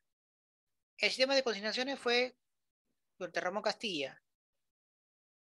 El presupuesto general de la República fue durante Ramón Castilla. ¿Cuál fue un hecho de netamente de Rufino Echenique? O uno de los hechos, o uno de los obras de Echenique. El Tratado de Aponte Ribeira, ¿no? Con el Brasil, ¿no? Ah. En el primer gobierno de Mariano Ignacio Prado se anuló el conocido Tratado de Banco Pareja que había firmado el gobierno Juan Peset, por el cual el Estado peruano le graba la extracción del bueno y salitre. No, nada que ver, ¿no? renegociar la Constitución de Ferrocarriles, no. Establece la frontera con la Gran Colombia, no. Donde reconocía derechos a España por la independencia, ¿no? Prácticamente. El Perú pues, prácticamente se estaba sometiendo a los intereses de España. En 1869, Nicolás de Piérola, ministro de Hacienda del presidente Balta, fue promotor del artífice de la firma del contrato Dreyfus. Los objetivos de dicho contrato guanero fueron cancelar el pago de la deuda interna y externa, perjudicar a los consignatarios nacionales peruanos e ingleses, evitar la formación del partido civil y mantener el régimen militarista, garantizar el pago de la deuda externa y generar pues mayores recursos fiscales. La última principalmente, ¿no? Claro. En el periodo inicial de la República, a los criollos partidarios de un Estado fuerte, centralizado, de políticas comerciales proteccionistas, a favor del mantenimiento del orden de castas tipo colonial, se les conoce con el nombre de conservadores, ¿no? Conservadores, ¿no? Muy bien. Culminada la guerra de independencia y proclamada la república, la economía peruana se encontraba pues en crisis. Sus actividades económicas paralizadas y sin capitales suficientes para su reactivación. En este contexto, la principal actividad generadora de ingresos para el Estado fue la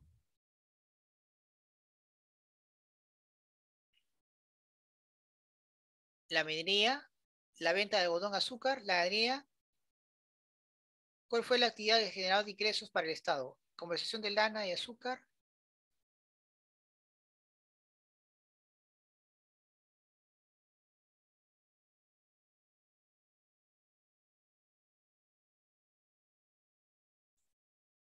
Bueno, la minería y la plata no era algo que se estaba realizando, pero lo que sí llegó a prosperar fue la comercialización de lanas en el sur. ¿Ya? Nada más. La consignación del guano establecía que el 90% de los ingresos de la venta del fertilizante serían entregados al Estado por los consignatarios, quienes accedían al 10% restante como comisión por su labor de intermediario. Este tipo de contrato tuvo un marcado carácter liberal, librecambista, antinacional o estatista. Liberal, ¿no? Liberal. La Constitución de 1860 establece pues que el Parlamento no puede juzgar al presidente, que las autoridades de los departamentos son elegidas por el presidente y que los militares solo obedecen el Código Militar y no la Constitución. Esto significa que la llamada Constitución moderada fue conservadora y parlamentarista, liberal y vitalicia, federal y presidencialista, caudillista o presidencialista. ¿Qué dicen ustedes? Recuerden que la moderada fue tanto conservadora como liberal, o sea, fue conservadora por un lado y parlamentarista por otro, ¿no? Para mantenerse en el poder, ¿no? Para favorecer a los dos grupos.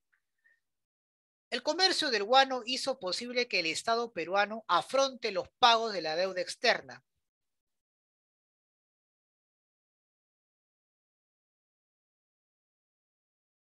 E inicie pues un proceso de consolidación de la deuda interna.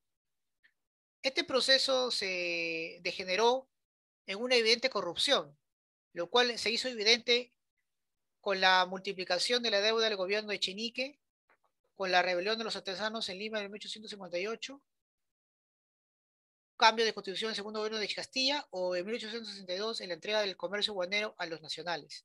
Claramente eso fue con la multiplicación de la deuda, ¿no? Por ejemplo, el Perú ya más o menos reconocía que había un pago a las personas que habían apoyado por la independencia, ya sea voluntaria o obligatoria.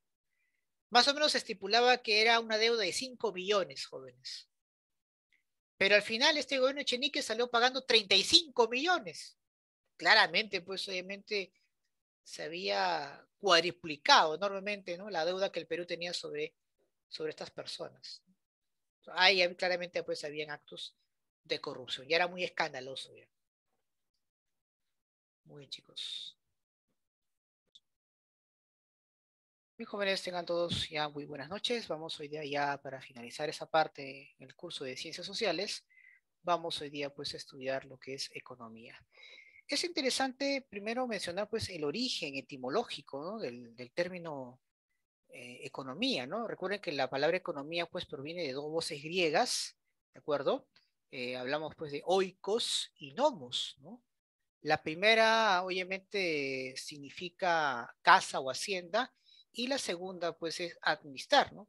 Por lo tanto, diríamos que el significado etimológico de la palabra economía significa la administración de la casa o de la hacienda, ¿no? Pero ¿de dónde surge este concepto? Bueno, miren por favor la imagen que está aquí. Estos son unos esclavos griegos. Tú dirás, profesor, ¿y qué tiene que ver eso con la esclavitud? A ver, en la antigua Grecia, jóvenes, la casa o la hacienda era la expresión de la riqueza del esclavista, debido pues a que en ella pues se encontraban sus tierras, sus animales y sus esclavos, que eran pues parte de su propiedad. Entonces los ricos griegos buscaban pues acrecentar su riqueza y para ello debían pues tener una mejor administración de sus propiedades, de su hacienda. Por eso que a esta actividad de incrementar su riqueza se le llamó pues oikonomos, ¿no? Cuyo significado hoy en día pues resulta ser lo que es la economía. Hoy en día hay dos posturas, dos enfoques de estudio de la economía o el significado de lo que es economía. Por ejemplo, Leonard Robbins, importante economista británico, decía, por ejemplo, de que la economía es la ciencia que estudia la administración de los recursos escasos para poder satisfacer necesidades múltiples, empleando pues los recursos ¿no? los recursos de manera alternativa. ¿Por qué, profesor? Porque, a ver, porque hoy en día muchos economistas, mayormente influenciados por la economía neoclásica, consideran pues que los recursos generados por el ser humano son escasos, puesto que no permiten satisfacer todas nuestras necesidades, ya que justamente estas necesidades que tenemos son ilimitadas.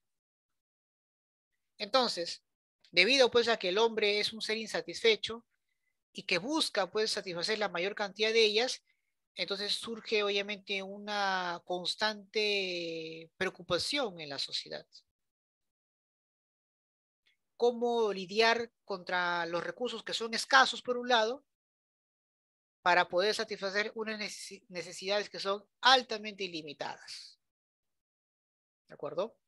Ahora, un dato interesante acá también es que la economía empieza a tener un carácter de ciencia durante el siglo XVIII, sobre todo con la publicación de Adam Smith llamada La riqueza de las naciones. Recordemos que Adam Smith es considerado pues el padre de la economía moderna. Y para los clásicos, para los neoclásicos o para Adam Smith, lo que busca la economía es resolver el problema de la escasez. Cómo lidiar, como repito, entre los recursos escasos que disponemos versus las necesidades que son ilimitadas. ¿De acuerdo? Ahora bien, para la escuela neoclásica, que ahora justamente lo vamos a ver más adelante, habla mucho de los costos de oportunidad. Eso lo vamos a ver más adelante en la siguiente diapositiva, no se preocupen. Pero continuando con el concepto de la definición de economía bajo el enfoque neoclásico, hay que tener en cuenta de que esa definición clásica que tenemos de que la economía es el estudio de administrar mejor los recursos para satisfacer necesidades ilimitadas, tiene otro enfoque, el enfoque socialista, ¿no? Para el enfoque socialista, que no utilizan la palabra economía como tal, sino más bien economía política, más bien para ellos, eh, la, fue para empezar un concepto o una idea propuesta por Engels y Karl Marx, por ejemplo, donde este término empieza pues a tener mucha fuerza ya en el siglo XIX. Por ejemplo, Marx y Engels consideran pues que había una gran diferencia entre la economía política burguesa y la economía política socialista.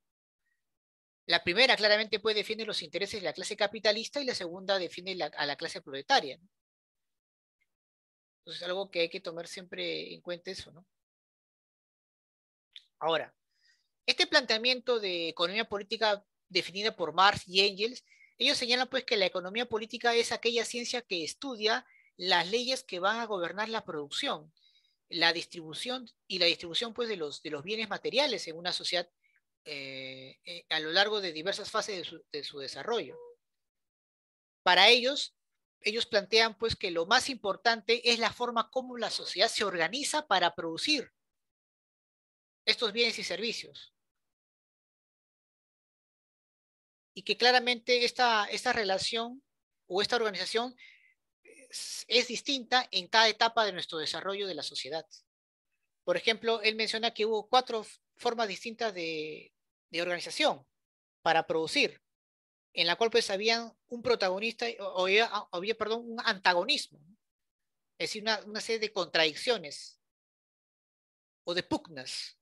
Por ejemplo, él hablaba de la comunidad primitiva, fue un tipo de forma de organización para producir. Hablaba pues del esclavismo, donde también pues había una forma de organización para producir, y ahí había antagonismo. Estaba pues por un lado el esclavista y por otro lado el esclavo. Estaba pues el modo de producción feudal. ¿Cuál fue acá la contradicción, profesor?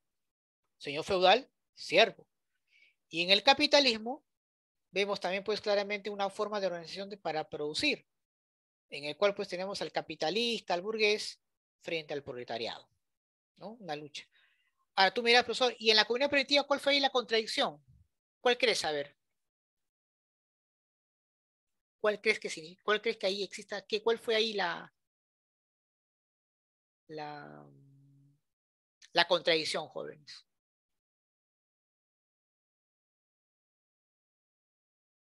Con la naturaleza, ¿sí o no? Hombre naturaleza, claro. Ahí pues la producción fue escasa. Prácticamente el hombre no producía, no transformaba la naturaleza. Las herramientas con las cuales utilizaban pues no eran lo suficientemente desarrolladas para justamente lograr esa transformación. A lo mucho eran pues cazadores recolectores, ¿verdad? Claro. Entonces, importante un poco la diferencia, ¿no?, que existe, ¿no? Mientras que para los neoclásicos la economía es la forma de cómo administrar mejor los recursos para sobrellevar pues nuestras necesidades que son ilimitadas. La economía política, más bien bajo el enfoque socialista, considera pues que la economía política es aquella ciencia que estudia cómo nosotros los seres humanos nos hemos relacionado, nos hemos organizado a lo largo de la historia para producir. Así de simple, ¿sí? Muy bien. Entonces diríamos, profesor, que bajo el enfoque neoclásico, como usted menciona, eh, es aquella ciencia que estudia de manera eficiente cómo administrar mejor los recursos para satisfacer nuestras necesidades que son ilimitadas, claro. Aquí, por ejemplo, vemos que va a haber acá una especie de relación. Las necesidades que son ilimitadas versus nuestros recursos que son escasos. Y recuerda que tenemos una serie de necesidades, pero contamos pues con recursos escasos. Tenemos, por ejemplo, necesidad de estudiar, trabajar, divertirnos, practicar deporte, pero contamos con poco dinero o poco tiempo, por ejemplo. Ahí es donde justamente surge lo que mencioné, lo que es el costo de oportunidad. ¿Y qué es el costo de oportunidad, profesor? A ver. Para empezar, del problema de la escasez surge justamente este concepto, costo de oportunidad. ¿Y qué es? A ver, el hombre o el ser humano va a pretender satisfacer la mayor cantidad de necesidades, ¿sí o no? Pero el problema acá, ¿de acuerdo? El problema acá es que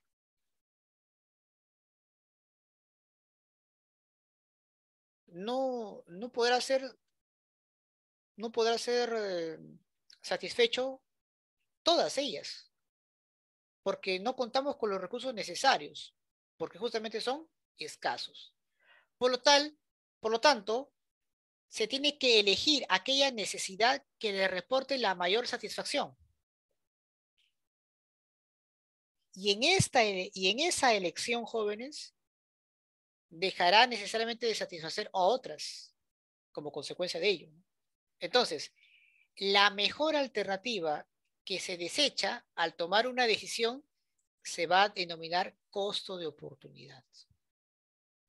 Recordemos que la decisión de cómo utilizar los recursos será buscando el máximo beneficio, ya sea como consumidor o como productor. Tenemos dos alternativas, estudiar o trabajar. No podemos hacer las dos cosas, por ejemplo.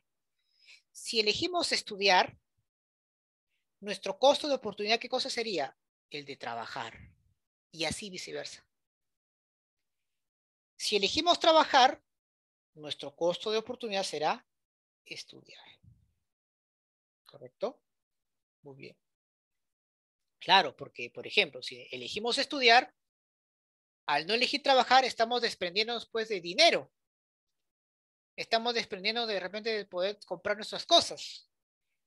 Y si elegimos solamente trabajar, estamos desprendiéndonos pues de obtener un mayor conocimiento y por ende de repente tener una mayor eh, crecimiento profesional y poder de repente tener un trabajo futuro mejor, por ejemplo, ¿no? Y ojo, una persona puede tener pues varias necesidades por satisfacer, claramente, pero recuerden pues que al ser escasos estos recursos, lamentablemente pues tendrá que elegir la alternativa de mayor valor que le pueda dar el mayor beneficio. Y como vuelvo a repetir, ¿no? Si piensa elegir entre estudiar o trabajar y decide por estudiar, entonces su costo de oportunidad pues sería dejar de trabajar, ¿sí o no? Cada agente económico, jóvenes, tiene un costo de oportunidad diferente, debido pues a que debido pues a que todos valoramos las cosas de diferentes maneras, ¿sí o no? Claro. De repente para ustedes muchos mejores le permiten satisfacer mejor trabajar que estudiar, o que es mejor para ustedes estudiar que trabajar, por ejemplo. ¿Y cuál sería acá el objeto de estudio según el enfoque neoclásico, profesor? Bueno, los recursos que son escasos deben ser pues generados mediante diferentes actividades económicas, ¿no?, en nuestra sociedad. Estas actividades económicas se convierten pues en el objeto de estudio, ¿no?, a través pues del proceso económico, en la cual pues permita pues permitir pues la mejor satisfacción posible, ¿no? ¿A qué actividades económicas se refiere? A producir alimentos, vestimenta, viviendas, claro, la producción en sí, ¿no?, para la satisfacción plena. Y entonces, dígame usted cuál sería entonces la finalidad según el enfoque neoclásico. Bueno, el enfoque neoclásico mayormente es teórico, ¿no? Aquí lo que busca es desarrollar teorías, leyes, modelos económicos que intentan explicar la realidad, pero obviamente nuestra realidad, como es el ser humano la que la realiza, es muy compleja. Por lo tanto, estos modelos pueden ayudarnos a tener una idea general de lo que ocurre, ¿no?, en la economía del mundo, pero siempre pues ocurre en una serie de crisis, ¿no? ¿Por qué? Porque estos modelos pues no son eternos, no perduran. Y cada vez que ante una crisis tiene que establecerse nuevos modelos. En el campo práctico se busca solamente el bienestar general, ¿no?, para la población, que obviamente logre satisfacer la mayor cantidad de sus necesidades para una mejor calidad de vida. Pero ustedes saben que en la práctica eso no es cierto, ¿verdad? Porque si es así, la pobreza no existiría, no habría pues desigualdad y no habría nada de ello, ¿no? Es por eso que la economía neoclásica no explica realmente la esencia de la economía en el mundo, al menos durante el desarrollo de nuestro propio proceso histórico. En cambio, el enfoque socialista es una, como mencioné, pues una ciencia que estudia pues las leyes que rigen la producción y la distribución de estos recursos, es decir, la manera como nos organizamos, cómo nos relacionamos en diferentes etapas de nuestro proceso histórico. Y claramente, pues, el objeto de estudio son sin duda, pues, las relaciones sociales de producción. ¿Y a qué Marx lo llama profesor relaciones económicas o relaciones sociales de producción? Bueno, son aquellas formas en la cual nos relacionamos para cada uno con un aporte diferente, en la cual pues combinamos nuestras fuerzas productivas para poder crear bienes y servicios. Pero que esa relación ha sido diferente a lo largo de la historia. Entonces es importante siempre tomar en cuenta ello.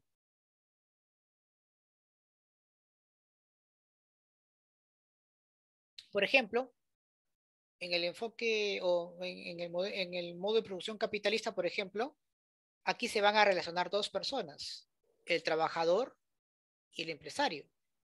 El empresario, ¿qué le entrega al trabajador para producir? Él es dueño de los medios de producción, le entrega pues la fábrica, las herramientas, las maquinarias, los insumos, el capital.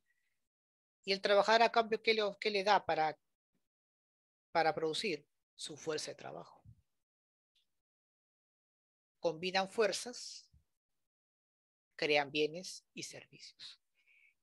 ¿Esta relación de producción siempre fue así? No, esto se dio cuando nace el capitalismo. Cuando nació el feudalismo fue otro tipo de relación, fue otra forma de organización. Lo mismo cuando se dio durante el esclavismo y en la comunidad primitiva. ¿Cuál sería la finalidad de la economía bajo el enfoque socialista? Descubrir las leyes económicas que justamente rigen los cambios sociales que se van dando al interior de nuestra sociedad, simplemente. Y esta sí explica en mayor medida la desigualdad social, la inequidad, la pobreza y la riqueza de naciones, claramente. Muy bien. ¿Preguntas, dudas, inquietudes, chicos? ¿Hasta aquí?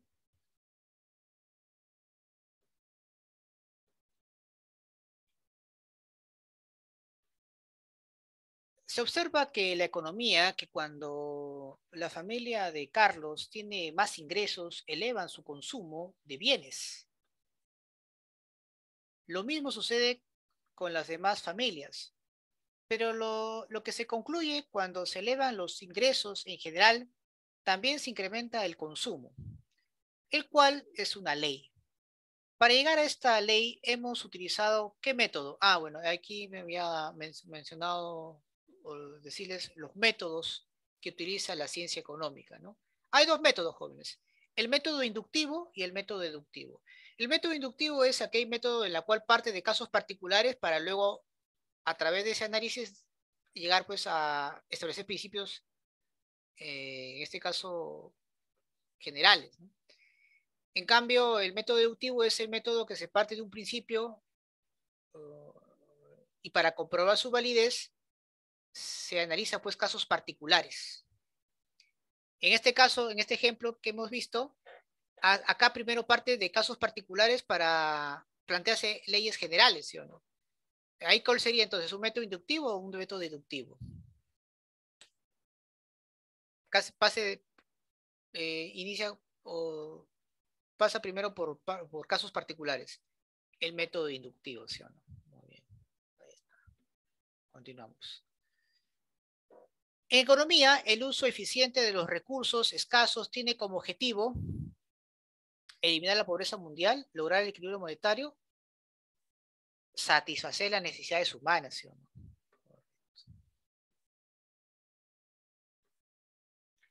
En la economía, las personas constantemente están buscando tomar las mejores decisiones para sí mismas. Por ello, también se le conoce como la ciencia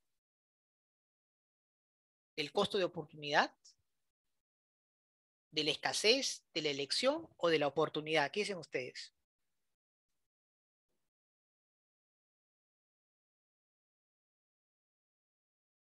¿Con qué otro nombre se le puede conocer? Ah, a ver, te invito a ver que lo investigues, a ver, para ello, ¿sí? A ver, a ver. 4. Se sabe que en un examen de admisión a Mateo le pedían identificar la mejor definición de economía. Señale qué alternativa Mateo debió marcar. ¿Es una ciencia social que busca ampliar la brecha económica? ¿Es una ciencia natural que mejora la distribución de los bienes? ¿Es la materia de estudio que permite controlar la abundancia económica? ¿O es la ciencia social que permite administrar los recursos escasos? Si eligió la D, es la correcta, ¿sí o no? Muy bien. En algunas provincias de nuestro país, la existencia de problemas de pobreza, desempleo, falta de educación, etcétera, son mayores que en la capital. A partir del enunciado anterior, se estableciera que la economía no lograría su fin teórico, objeto de estudio, su fin práctico o principio. Bueno, claramente pues no, no podría, o no lograría qué cosa, su fin teórico o sujeto de estudio. Bueno, acá los objetos de estudio son las actividades económicas, pero su finalidad es básicamente establecer modelos que permitan obviamente satisfacer la mayor necesidad de personas y no los está cumpliendo. Por lo tanto, aquí está teniendo dificultades o no lograría qué cosa, su finalidad teórica, ¿no? Su fin teórico, ¿no? Muy bien. Las raíces griegas del término economía hacen referencia a qué? A la capacidad del hombre para transformar la naturaleza, a administrar las empresas, relación entre el esclavo y el esclavista, a administrar la casa o la eficiencia de los recursos. A administrar la casa o la hacienda, ¿sí o no? Los fenómenos económicos globales, tales como la inflación y el desempleo, son estudiados por la... Ah, bueno, en este caso estos fenómenos están estudiados sin duda por la microeconomía. ¿Ya? La microeconomía. Ahora, mucha razón. ¿Y qué es la microeconomía? Bueno, eso está dentro de lo que es la división de la economía. Obviamente por factor tiempo no lo hemos explicado, pero te diré pues que la división de la economía se divide en dos, ¿no? Una economía positiva y una economía normativa, ¿no? La economía positiva busca establecer una economía descriptiva, es decir, tratar de recolectar datos, explicar los fenómenos, no, describir los fenómenos o hechos económicos. ¿Para qué? Para plantearse teorías económicas, ¿no? Y al final todos esos datos, todo este planteamiento teórico le va a ayudar pues a la economía normativa a poner en marcha una política económica para poder ser aplicadas en la vida real, ¿no? Ahora, dentro de la teoría económica está la microeconomía, también llamada teoría de precios. Aquí pues se estudia el comportamiento de los agentes económicos en el mercado de forma individual, ¿no? Por ejemplo, estudia tanto a los consumidores como a las empresas. Por ejemplo, como, a ver, ¿qué ejemplo? Bueno, estudia la conducta del consumidor en el mercado, los costos de producción, la oferta y la demanda, los monopolios, etcétera, ¿no?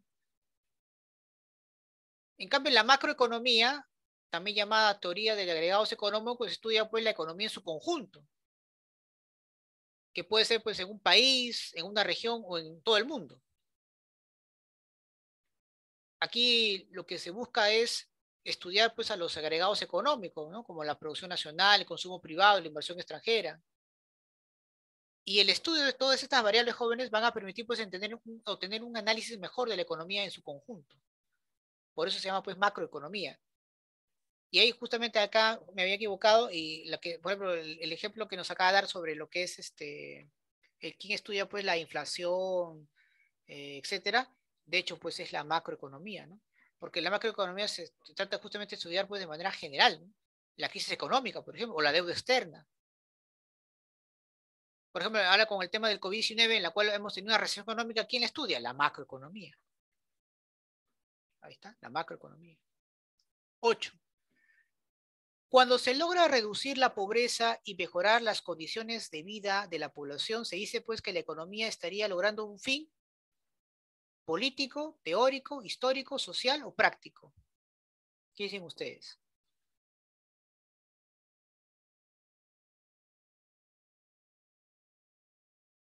¿Qué estaría logrando? ¿Un fin político, teórico, social?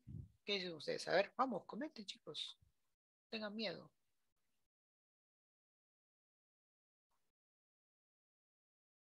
¿Qué estaría logrando? A ver.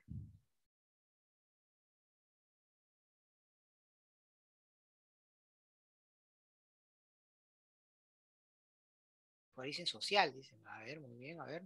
¿Qué dicen ustedes? A ver, vamos, vamos. Y ahí me contestan ahí por interno si quieren, ¿ah? A ver, 9. Si un joven decide estudiar en la universidad en vez de trabajar, ¿cuál sería su costo de oportunidad? Ah, mírame. Quiere estudiar, ¿ah? Y ya no trabajar. ¿Cuál sería su costo de oportunidad?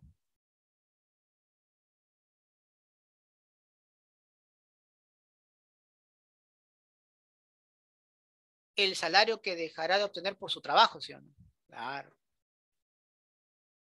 Emitir juicios de valor para interpretar un hecho económico es propio de la.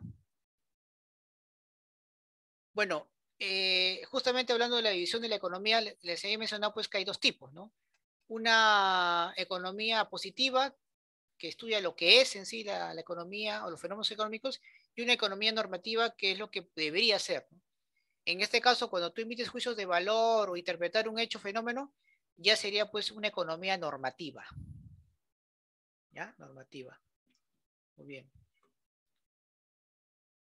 El estudio de la economía consiste en analizar la relación entre, a ver, vamos, ¿cuál es el estudio de economía? ¿Cuál es la relación? El hombre naturaleza, la clase social, los recursos limitados y las necesidades ilimitadas, la necesidad de producción o la política económica. Bueno, la economía en enfoque neoclásico, los recursos escasos y las necesidades ilimitadas. ¿Sí o no? 12. La teoría microeconómica estudia y explica el comportamiento de quiénes, de los agentes económicos, pero en este caso no internacionales, sino interno. Por lo tanto, pues, estudia tanto a los consumidores como a los productores en el mercado, ¿no? Su comportamiento, conducta. Muy bien. En el mercado, muy bien. La recopilación y sistematización de datos estadísticos es realizado por la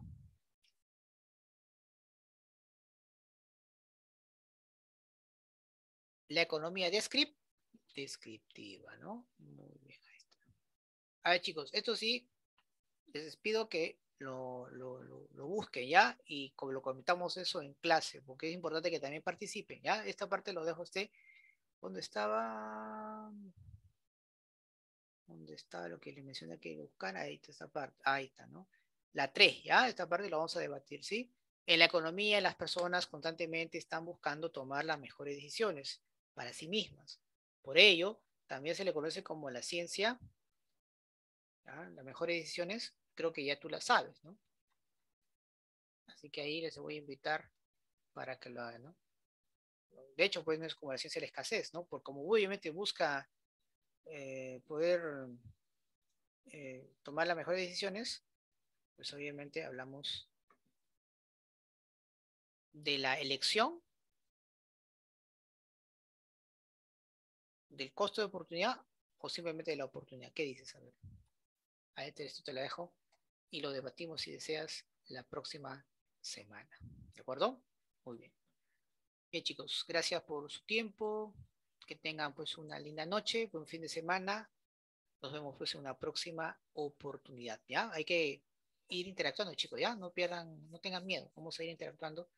Y lo dejo esa parte como tarea y lo debatimos la próxima semana, rápido, ¿no? Antes de iniciar ya nuestras clases como corresponden. Oh, me escriben por el WhatsApp también para ello. Ya chicos, cuídense, que tengan pues una linda noche. Nos vemos, cuídense, gracias.